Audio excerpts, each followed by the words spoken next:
23 access sites to London's new super sewer that's due to be fully operational by the end of the year. The sewage system they built is directly underneath us right now. It's unbelievable. Now, one of the main challenges they've had to deal with when they built this has been the tides here in central London. It's got a very large tide range here. It's about 7.5 metres the rise and fall in the water level between high and low water. At the moment, we're on an ebb tide. That means we've had high water. Water is leaving the city, heading out to sea behind us, and we're heading towards low water. Now we get about 7 hours of an ebb tide. When we hit low water, the tide turns, and we get about 5 or 6 hours of an incoming flood tide. So we get roughly 2 tides a day. Now you can see the high water mark very clearly by looking at the wall on your right. If you have a look towards the top of the wall, you'll see a sort of dark greenish line there. That's the high water mark. And we've been dropping for about 2.5, nearly 3 hours now since high water. Now, whilst you're looking at the wall on your right, have a look under the lampposts and you'll see some green lions' heads. They were put in place as a bit of a flood defence warning system. So if the water got up to those lions' heads, the local authorities contacted businesses in the area and they asked them to shut because London was at risk of flooding. Now occasionally London did flood before we had the tide barrier put in place downriver. But there are some sayings which help us remember these lions' heads. Now I'm going to give this a go, see if you can catch up with this one. When the lions are drinking, London is sinking. When the water gets to the lions' mains, London's going down the drains. And when the lions' heads are fully ducked, London is well and truly flooded. I'm going to come up with something right now. Just on your right side, a couple of boats to point out to you. So this first one, this white vessel here, that's the HMS Wellington. She is a former New Zealand naval sloop. It is permanently moored there today as part of a floating livery club known as the Honourable Company of Master Mariners. To be a member of that club, you must have served at sea as a merchant navy captain. I've actually been on the boat myself, and I can confirm to you it's a drinking club. They deserve it. Now the next boat along on your right side, this black and white boat here is called the St Catherine, and that one's seen better days because it used to be a Royal barge. So if a member of the royal family travelled on the river, they had gone on that boat on your right. They were the new boats back then, which is what they are. And they keep that on for certain occasions, and it's when Harry and Meghan are back in town. Because it's the spare. Sorry about that, that's dreadful. I've actually got words, jokes. Now I've got a palace to point out to you. On the right hand side, behind the trees, is a white building with a green dome. Over to your right. This is Somerset House. Now the River Thames used to be a lot wider than you see it today, especially at this point. And that palace was built on the river. In fact, you used to be able to roll a boat into that building. And there is a road the other side of it called Strand, which is a very famous road in London. Strand actually means beach or shore side. So the river used to flow all the way up to the Strand on your right. So a lot of land has been reclaimed into the river over the years. It has narrowed significantly.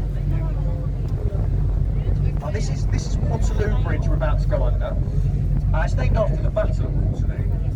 On the river though, this bridge is affectionately known as the Ladies' Bridge. And that's because it was reconstructed by an almost entirely female workforce, this bridge, during the Second World War. About 90% of the workforce was female. And a good fact for you is, it remains the only bridge in London to have been built on time and under budget as well. So well done the ladies. Now, a very famous hotel on your right, the white building, green roof, is the Savoy luxury hotel. A very expensive hotel. Cheapest room for a one-night stay at the Savoy is about £1,000 a night. That'll probably get you in the basement. The Royal Suite at the top there is about £20,000 for one night.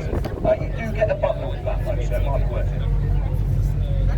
Also on the right side, we're just going to pass this Egyptian obelisk on the embankment wall on your right there.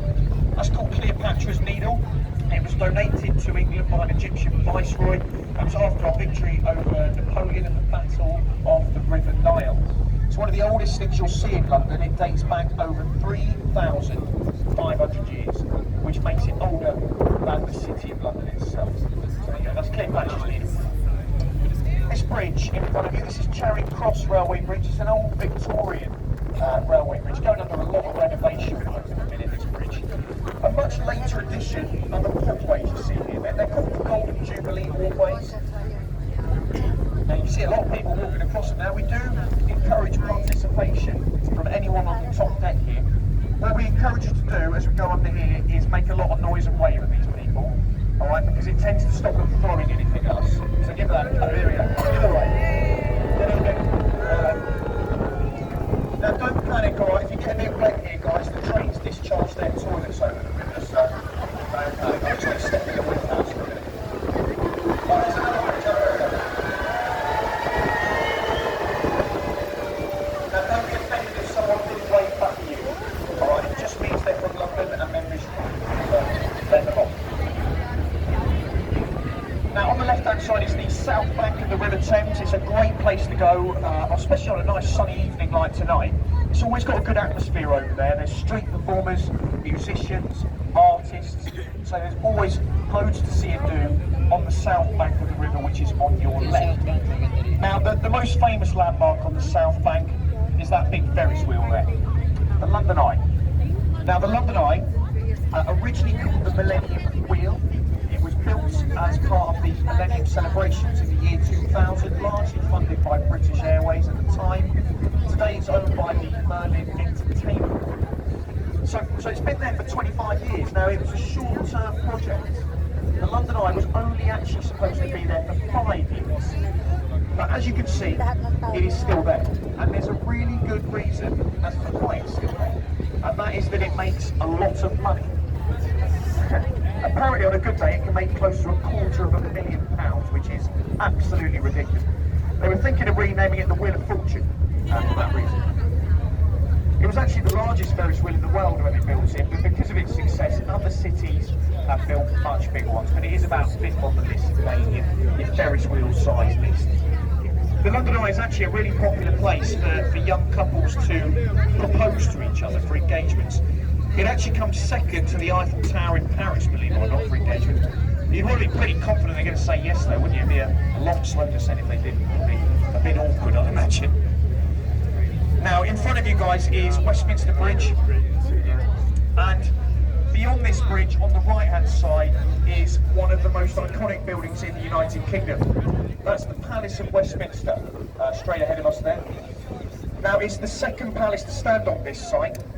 The building you see today has been there for about 170 years. The previous palace actually burned down.